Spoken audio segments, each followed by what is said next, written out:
Gnocchi, one of my favorite comfort foods. With 3 simple ingredients, the outcome is a light, fluffy potato dumpling. And who doesn't love dumplings? I'm using a russet potato. For this recipe, you would use about a pound of potato, 1 egg, and 100 grams of flour. So here I am, just scooping out this potato.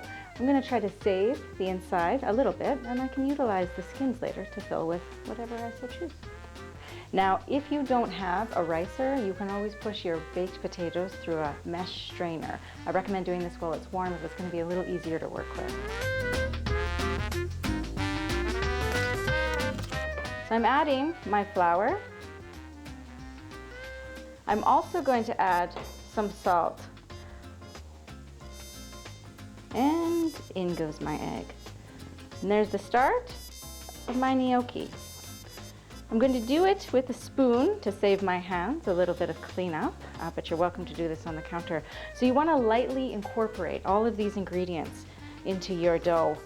You don't want to overmix this. The beautiful thing about a gnocchi is its light, fluffy texture, and that's achieved by not overmixing and strengthening the gluten in the flour. So at this point, I've got a base dough. It can be a little mealy. I don't have to worry about that. I want to lightly knead my dough, not too much.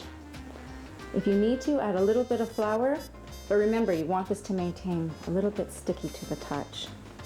I've cut my dough ball into quarters. So I'm going to start by rolling with my hands, and as I roll, I'm pushing out the dough with my fingers. Now remember, a little sticking is okay.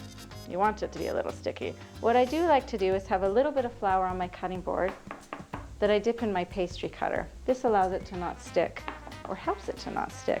So when I cut and I push it away. Cut, push it away.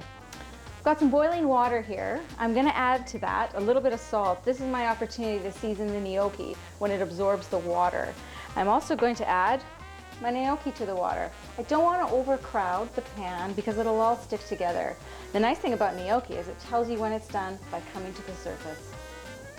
I like to take it from after it's been boiled and put it into a pan with a little bit of butter, crisp it up, brown it up, and add whatever flavorings I want to. Today I'm using sage.